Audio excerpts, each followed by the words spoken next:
All right. Well, I am going to share just a couple of tools very briefly that can help us to support students who are facing or who have faced toxic stress and or trauma. What could our students possibly be navigating? I heard that yesterday some of you got together to talk about challenges facing campus in the recent past and anticipated this year. Let's just hear quickly, since I don't have data to show you in the quantitative big figures form, I can get a little participation. What kind of toxic stress could I be talking about that our students are likely to walk into your classrooms with, either from the past or present tense? What might be stressing you out? And I'm not talking about, by the way, I'll quickly define, I don't mean the kind of stress that's either tolerable or we might even say positive, like the stress of an impending class that's making you actually finish that syllabus in time, right? That can be tolerable and it will end. Toxic stress is when stress reaches a point where we can't cope and our limbic system, our fear system kicks in and knocks out, and I'm watching my neuroscientific heroes here.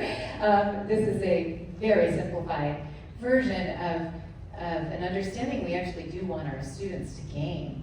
The idea that when stress becomes beyond what we can handle, we lose our capacity to think clearly and learn effectively, because we're going into a state of threat and they're feeling unsafe. And that can be temporary, that can be chronic, and it can be actually change our learning circuitry even permanently, if we're talking about early and serious and chronic trauma. So, back to your question, you've had a while to think about it. Let's hear some quick, what kind of stress, what kind of toxic stress do we expect our students might be walking in with? Food insecurity. Food insecurity. Discrimination. Discrimination.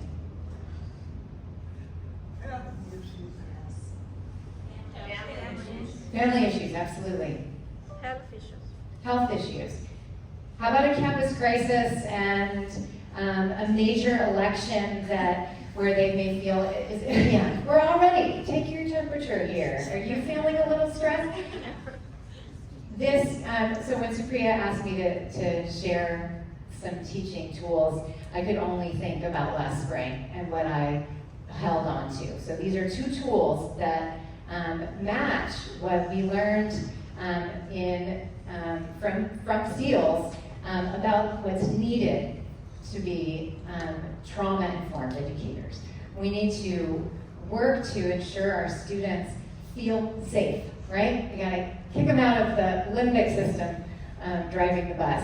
We want to communicate. What helps us feel safe is feeling connected and heard. We also need things to be a little more predictable, okay? We can add an impending strike, right? Or a real strike. It makes things feel very unpredictable, very stressful for students. Building peer support and mutual help, sharing power and decision making, empowering voice and choice for students, and helping them regulate themselves, regulate their emotions, but also regulate their own learning. So pretty much everything you have already heard from our lightning talks and all of yesterday and today, achieve these goals. I'm going to just add a couple more quick tools. It's particularly important, I think, to the paying attention to cultural, historical, and gender issues. Some of the mentions of discrimination or family challenges or very present tense political crisis, those are cultural, historical, identity-related issues that make people feel unsafe, right, in a crisis or in a past experience of trauma. So exit tickets. Inspired in the fall of 2020, Gloria Tobiasen shared this tool with me, and I am forever grateful. This is a brief question or set of questions about course content or and or students' experiences, processes. You make it quick, you make it low stakes, easy to access, and prompt. Sometimes exit tickets are offered at the end of class, so you walk out, you're done. You've already completed that quick assignment. Sometimes I would give students until midnight, especially if there are a lot of students not attending class but watching a recording. And sorry for the difficult reading here.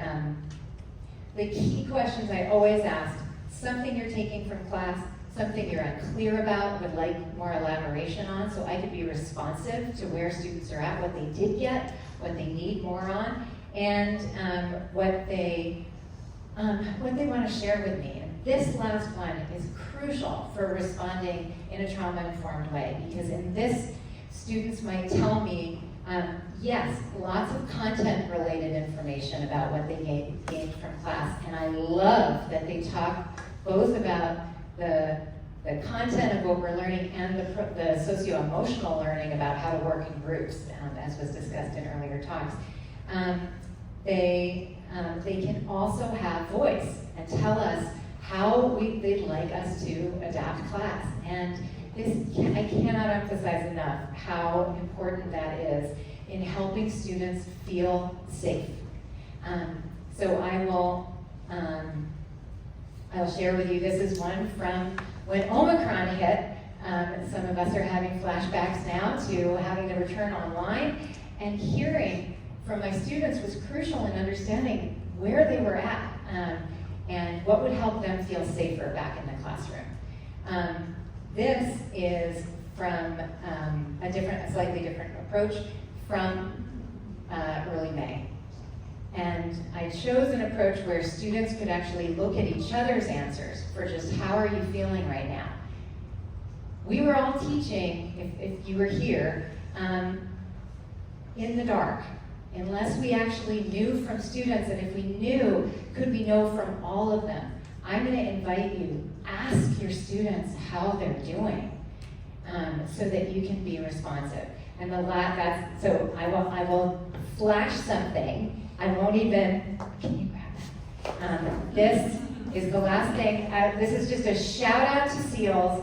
They anticipated somehow that students would be maybe needing even more creative tools, and they actually present material for us all year long to help us do inclusive teaching. Thank you. We tried it. Ask me more.